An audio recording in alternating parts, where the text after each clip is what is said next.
Who wrote the book of Hebrews? Well, we don't know because the author wanted to remain anonymous and didn't give us his name. Having said that, though, there have been a number of choices that have been offered, alternatives that have been offered by people throughout the course of church history concerning who wrote the book of Hebrews. Probably everybody that's mentioned in the book of Acts, with the exception of maybe Dorcas. But every other character in the book of Acts has been offered as an alternative to authorship of the book. Many, many New Testament characters have been offered as potential suggestions in terms of who authored the book of Hebrews. Here are the three main alternatives as far as I can tell. The first is Apollos. Apollos, Acts 18, verse 24, is a man mighty in the scriptures. He was actually from, it looks like Alexandria, the way he was described in the book of Acts, chapter 18, verse 24. And this book kind of follows that Greek Alexandrian style of writing. So a lot of people think Apollos, who is mentioned in the book of Acts, wrote the book of Hebrews. The Bible Knowledge Commentary, Zane Hodges authored that section of the Bible Knowledge Commentary.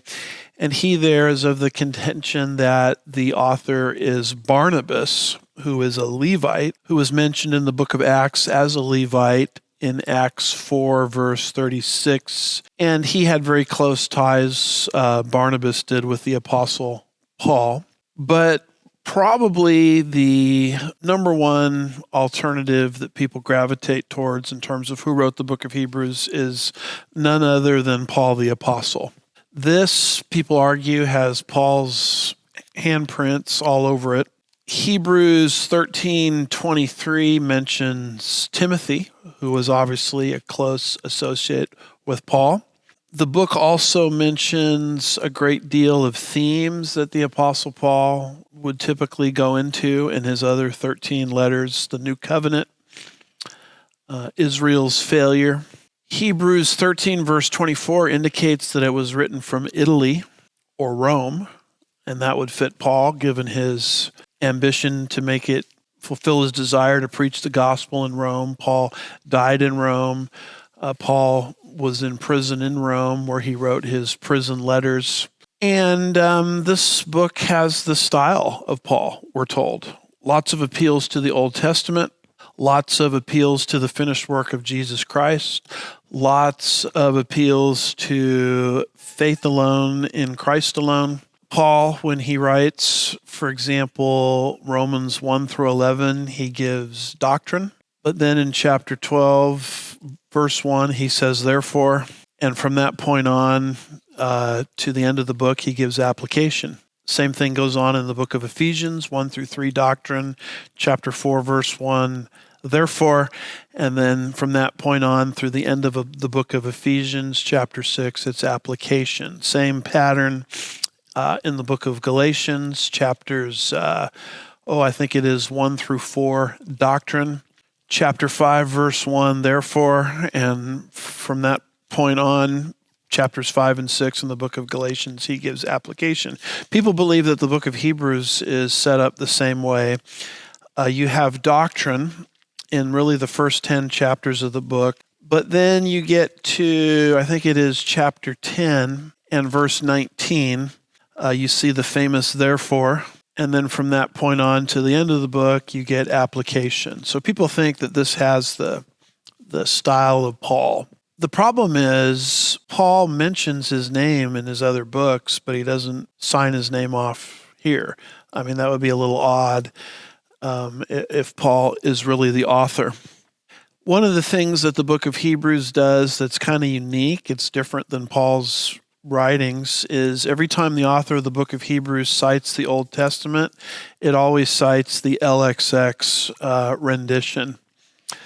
The LXX is a Hebrew Bible translated into Greek roughly a couple of centuries before the time of Christ.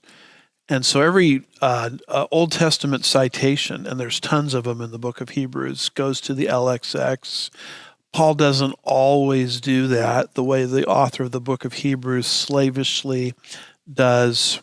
And some people say, the writing style is not exactly Pauline.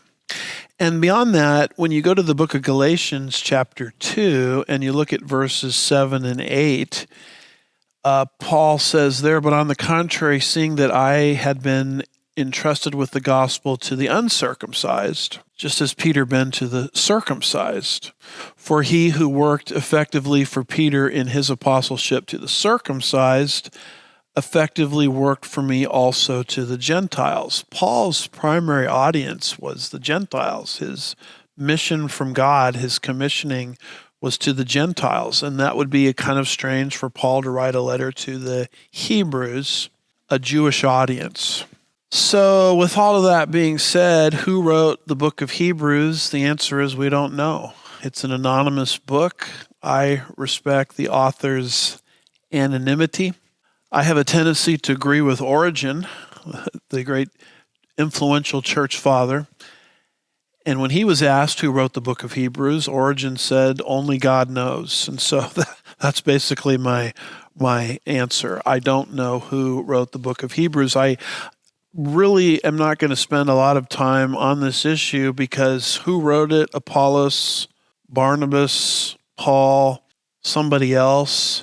It really doesn't have any bearing on any major interpretive issue in the book. A far more important question is the audience. What was the audience? Because what you believe about the audience will control how you interpret what we call the warning passages in the book of Hebrews.